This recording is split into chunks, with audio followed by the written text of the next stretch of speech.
มันใส่สายไฟบ่มันเสียบปลั๊กไฟบ่แบบนี้แล้วมันต้อง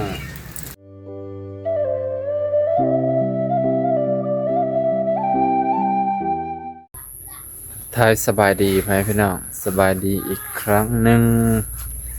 สบายดีเบิดสุขสุขคนเด้อไหมพี่น้องปาดลงมันนี่เป็นวันที่28ให้พี่น้องซึ่งกามาเยี่ยมยามถามข่าวลุงอาวันที่8นะเป็นจังใดฝนตกให้พี่น้องเอ้ยบ่ได้ไปไสเลยมาเมืองตัวเมืองก็เลยแวะมาหาลุงอาฝนตกหลายฝนตกเช้าตกคักตกแน่แต่ก็ตกบ่แห้งดอกตกพอดีไปไสหยาสบายดีลุงอาเลยเฮ็ดหยังอยู่เนาะนอนหลินอยู่กินข้าวกินน้ำแล้วบ่กินแล้วอ้าวแม่ออกลูกบ่ลุงคือใหญ่ไวเลยออกได้เดือนปลาย2 เดือนแมวนี่คือเป็นแมวป่าหูตั้งซีดีอยู่มาเล่นน้ำลุงอาจไปแล้วFC คิดฮอดคิดถึงเนาะเป็นวัดบ่เป็นวัดแน่ฟังเสียงคือเป็นวัดเป็นวัด2 มื้อ2 มื้อแล้ว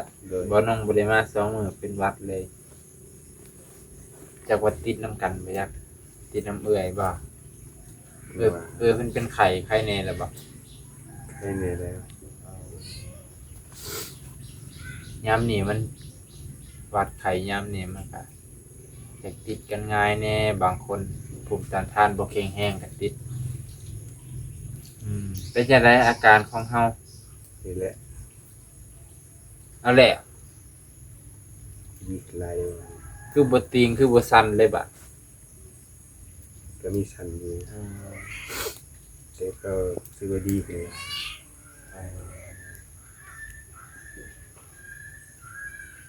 มือแข้งขาก็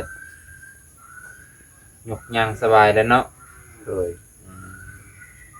ก็มีอยู่ทั้งวันนี้ก็มันอยู่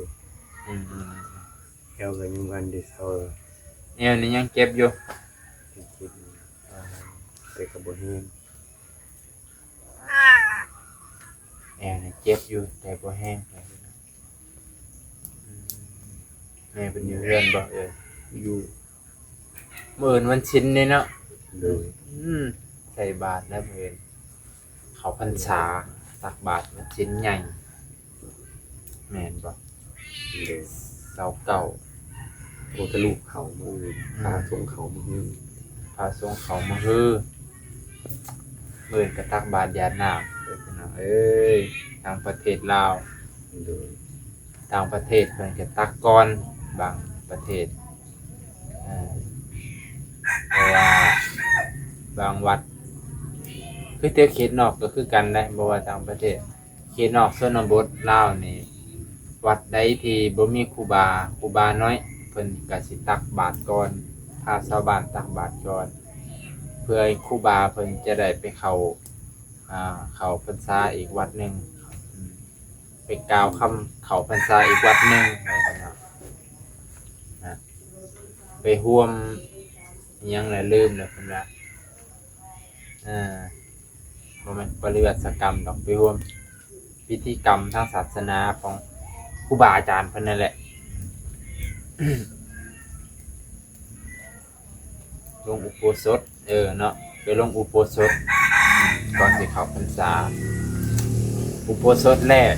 อุโบสถธรรมิตรนะการดีขึ้นหลายเนาะกินข้าวกินน้ำแซ่บ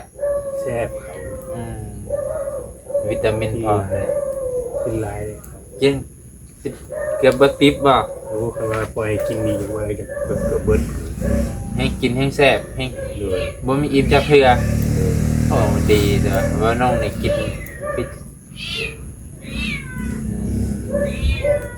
เจ้าว่ามันมีวิตามินนำบ่ยาตัวข้อยซื้อเนี่ยบ่มีเนาะมีแต่ยาเสริมกระดูกก็ซื้อเนาะ ไปซื้อดูเป็นวิตามินแดงๆเลยวิตามิน โอ้มันเป็นวิตามินบ่ตัวน่ะ B complex ตัวน่ะ ตัวแดงๆกัน แม่นบ่ว่ามันดีหยังเกี่ยวกับกระดูกนั่นแหละ B complex ก็แต่ว่า D3 มันก็เป็นวิตามินเกี่ยวกับกระดูกบ่แม่นกินข้าวแซ่บนอนหลับสบาย แต่ก็ดีแหละพี่น้องถือว่าดีหลายแบบห้าม3ล้อนี่ได้บ่บัดนี้ ทางแอวเลยว่า ยังเหลือแต่แอวเนาะ โดย มันอยากปวดยกหนักเลยเจ้าว่าสิปวด มันกระด้อมมือเสาเมื่อวานนี้ลองวางครัวอยู่หน้าบ้าน เออ ครัวใหม่เราเพิ่งเห็น เห็นอยู่ แล้วยกเข้ามา อ่า ยกเสาต้นนี้มาชื่อว่าปวด โอ้ แต่ก็เฮ็ดได้อยู่เพราะมันลูกคุณสูงอยู่แล้ว คันมีแนวหัดแนวไว้นี่ก็ยังเก็บเหรอยามเฮาเฮ็ดเวียก เจ็บ เออ แต่ก็บ่แห้ง แต่ก็บ่แห้งแสดงว่ายังเจ็บเอวให้พี่น้องแต่ว่าเฮาไปกวดตอนนั้นเพิ่นก็ว่าทางในปกติเนาะ โดย ไข้หลอกไข้หลังบ่มีหยังบ่มีปัญหาปกติพี่น้อง ก็ค่อยดีกันแต่ว่าบ่น้องๆดีจังมีผู้ขาก็มีแห้งใจแล้ว นั่นเลยจังว่าบ่ได้เปิดหาเครื่องพอดีแม่เพิ่นอยากให้ลุงอาจเลือกบ่ออกกำลังกายไงพี่น้องเนาะ ก็ยา จักรยานสำหรับเอ็กซ์ไซส์แบบจังซี่นะ โดย ตัวหนึงจับไว้ตัวหนึงกระทีบให้อันนี้อันนั้นออกกำลังกายขา ให้แม่เลือกได้ตามใจแม่ ก็และจากผู้ใส่นั่นแหละเลือกจังซี่ เกรงใจเพิ่นบ่ อืม เกรงใจ เก่งใจแบบยันราคาแพงเนาะ โดย เก่งใจยันราคาแพงจังได๋โอ้คือเลือกแพ สาง มีก็เป็นบุญกุศลหลายแล้วเป็นบุญหลายแต่แม่เพิ่นจะซอยเรือ ขยุงขายานี่เนาะ ขายขายยาแล้วก็อาการก็ดีขึ้นมากำลังใจก็มีขึ้นมา แต่ว่าคันซื้อมาสิตั้งไว้ใช่ อันนั้นแหละปัญหาอยู่นะ เนาะ เอาไว้แล้วเงินใหม่ก็เต็ม จังว่าจะลองศึกษาเพิ่นอีกเทื่อหนึงสิไว้นี่ก็บ่สิบ่เกะกะเพิ่นนี่ว่าฝนตกมันชื้นเด้มันต้องเป็นห้องแบบห้องออกกำลังกายมิดชิดพุ่นแล้ว เอาไปตั้งเครื่องนี่ก็โอ้โหสิได้ คนมันสาด คนสาด ห้องถึงนี่ มันเป็นอุปกรณ์ไฟฟ้าเนาะ โดย แม่นบ่ก็สิแม่นเจ้าว่ามันต้องเสียบไพ่เพราะเฮาต้องกดอันเดกดตั้งค่าเด้ว่าสิเอาจังใดหั่นนะคันบ่ซั่นมันคันบ่เสียบไฟมันสิใช้บ่ได้นะถือว่าเป็นข่าวดีเด้แม่พี่น้องข่าวดีที่ลุงอาจสิได้ออกกำลังกายเพิ่นอยากบางคนก็ว่าให้เพิ่นยกขาค่อยๆย่ำๆคล้ายๆว่าย่างค่อยๆนะ โดย ให้เอ็นพวกนี้ตึงๆให้มันมีแหกกล้ามเอ็นแข็งแรงขึ้นเพราะว่าย่ำเจ้าย่างจะตู้จังซี่เนาะ โดย แม่นบ่ โดย ลองแบบว่าไปทีละก้าวทีละก้าวว่าง่ายคือจมกลมนี่แหละยกเนาะยกเนาะย่างเนาะให้มันได้2จังหวะกันยกย่างแต่ของลุงอาจแบบย่างเลยแล้วมันแล้วก็ตูดไปตามดินมันเป็นหยัง มันจะเข้าหาลูกมันพอสิเบิดมือ คือค้างลูกมันไว้ ยันมาหน่อยยันมาเป็นมาขาด บ่ว่าที่แม่มันก็สิเลี้ยงลูก พอน้อง โต คนตกเอกโทรศัพท์ประจับ เนาะบ่เป็นหยังได้อยู่ฝนลินเปาะแปะ พ้พี่น้อง เขามันนี่บ่ได้บ่หนู มันบ่เที่ยง ได้อยู่ เขาบ่มอง ได้อยู่คงจะบ่เป็นหยัง กันฝนบ่ กันอยู่กันละอองได้อยู่คันรุ่นนี้ละอองก็บ่ได้นะพ่อแม่พี่น้องเลย ว่านี่บ่น้องก็ถามผู้ค้าแล้ว วันนี้ค่อยมาสิบ่ บ่แล้วส่ง เมสเสจเนาะอยากให้พ่อแม่พี่น้องเพิ่นเห็นนํกันนี่แหละมันมีหยังมันมีแต่แนวยายังบ่ทันเปิดเน็ตบ่าวนุ่งสิไปเลาะซื้อยาฟิตออยล์ยาฟิตฟรีดยังบ่ภาษาอังกฤษฟรีดน้ำมันปลานั่นแหละสารสกัดจากใบแปะกล้วยมันสิย่างมันแปะกล้วยนี่แหละพอราม เขามาเถอะบ่น้อง เนาะมันคือแห้งเกินเพราะว่าอยู่บ้านเฮานี่มีอยู่ยี่ห้อหนึ่งแต่บ่แม่นแปะกล้วยหั่นนะญาติด้วยว่ามันบ่ถือกับยี่ห้อที่เพิ่นอยากให้นี่อ่ะมุมกว้างนั่นแหละบ่รวมหรอกเนาะโอเคได้อ่ะยี่ห้ออื่นน่ะมีของอันแม่ผู้ขายสมุนไพรในอันตลาดเฮานี่จักแม่ยังเลยลืมซื้อแล้วแหละแล้วก็ขายสมุนไพรทุกอย่างเลยข่อยก็สิหาเวลาไปพุ่นแหละ มื้อนี้บ่ บ่ไปแล้วมื้อนี้ฝน ว่าสิไปได้มื้อนี้น่ะไปอยู่หน้าน้อยหนึงเอาเลยฝนขึ้นลิ้นลง ไปสวรรค์บ่ ไปสวรรค์ไปเบิ่งเขาอยู่หน้ากันเลยแบบ เป็นเรื่องงาน ยันขั้นขาดยันน้ำมันหล่นงามอยู่เขากันเขียวเรืองปนกัน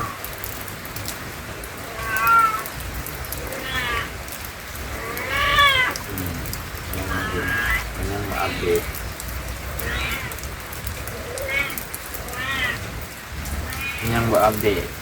ยังเป็นข้อความเก่าอยู่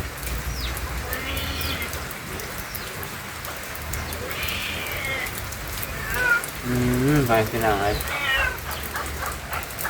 นั่นแหละมันสื่อมากกับยากอยู่เลยแต่จะเอาไว้ในใจเนาะเพราะว่ามันเป็นพื้นดินเบิด มันเป็นพื้นดินมันสิตั้งมันก็สิมีฝนพร้อมยังเลย ทางแบบนี้มันเกิดลำบากยันตกลงสูงเจ็บเติมแมวตัวนี้มันบริบอก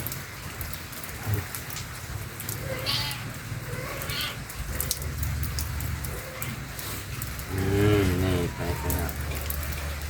โอ้เกือบ200 เหรียญนี่จะเท่าใดเด้อ4 ล้าน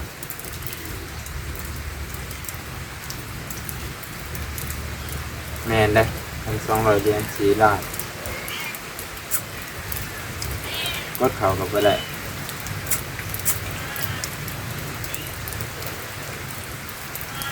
โทรศัพท์นี่มันจะแม่นเนาะกดเขาบ่ได้เลยนี่เป็นที่สัง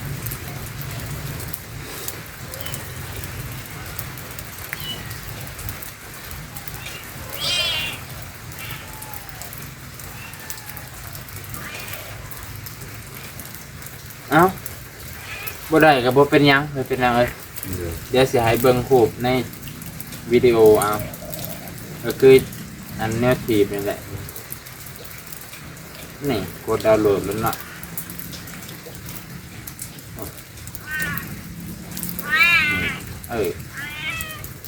นี่เอาขักไว้เบิ่งคือบ่มีสายเนาะแต่ว่ามันมีจอสัมผัสทางเทิงเนี่ยมันต้องมีสายเสียบไฟสิครับ มันต้องจะสาดแบตหรือว่ามันสาดในตัวของมันเวลาเฮาปั่นบ่ จังว่า บ่เคยใส่เสื้อไปพี่น้องเบิ่งซอยกันเนี่ยมันใส่สายไฟบ่มันเสียบปลั๊กไฟบ่แบบนี้แล้วมันต้องอยู่ในพื้นที่แบบใดพื้นที่แบบ ต้องเป็นปู พื้น น ปูนบ่ของพี่น้อง อยู่ก็ลงทำภูเขาวันเรื่องแบบนี้น้อง นี่ลุงอ่านมักแบบนี้เลยนะมั มัน ก เด็ แบ ก บ ยิงข้างหลัง เด็ดพิงข้างหลังมันจะยังเสียได้ เลย มันได้พิงน้ำ แต่ถ้าจะมันจะอยู่ใกล้กันจับนี่ อืม กันจับอันนี้จับตั้งกันจับนอน อืม จับโอเคเป็นกับตัวนี้ เนาะแบบนี้แบบนี้มันคือกับจักรยานโพดคือกับรถถีบมันเอาเบิดแห้งจะไหนก็ง่ายล้างทวนเลยเนาะอันนี้สำหรับแบบเฮดจังซี่เอ้าเนาะคือพวกจักรยานถีบอย่างเดียว เลย ก้มอย่างเดียวคือเดี๋ยวนี้จะถีบแม่นความเจ้าอยู่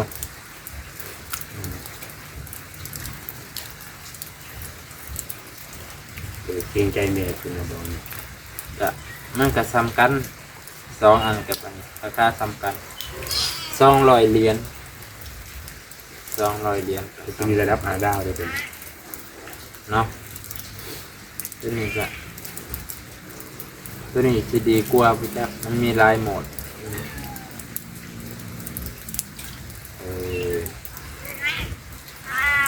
มันหัดตีนมือพร้อมเลย เลย มันยันหัดตีนหัดรุดนะไปพี่น้องอ่ะแต่ว่าเป็นข่าวดีสำหรับลูกอาจกสิ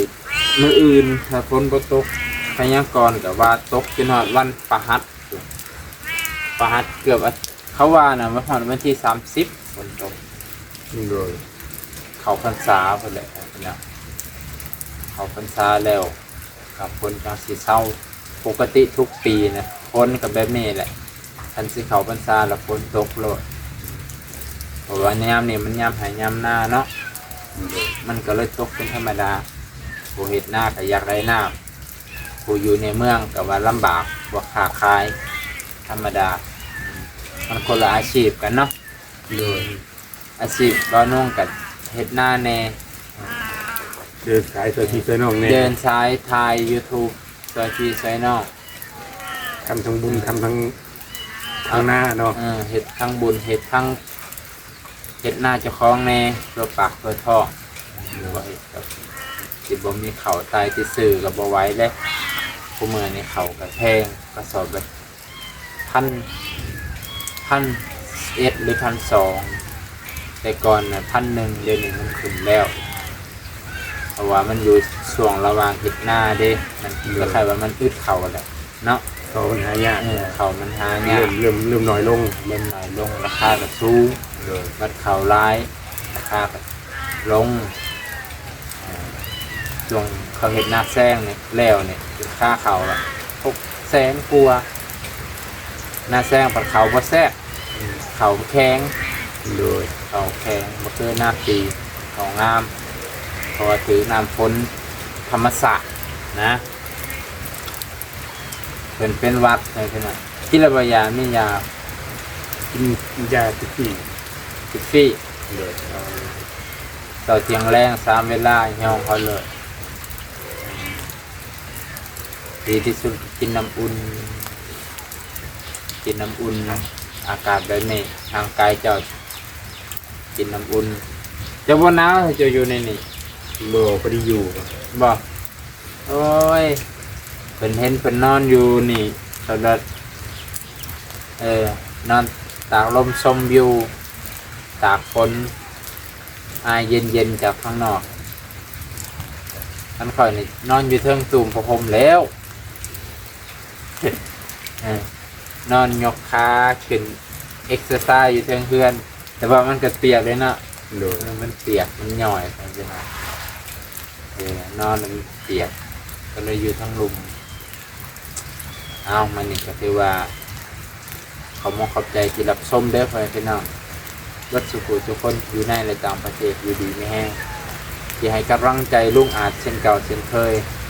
บ่นงกะมาทายให้เบิ่งตรงให้พี่น้องหลายคนก็อยาก ติดตามอยู่เด้บ่แม่นเขาบ่ไปติดตามเขาติดตามเด้ โดย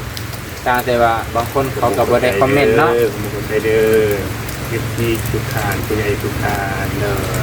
ที่ให้กำลังใจมาตลอดถึงว่าถึงทุกมือนี่อาการสุดท้ายก็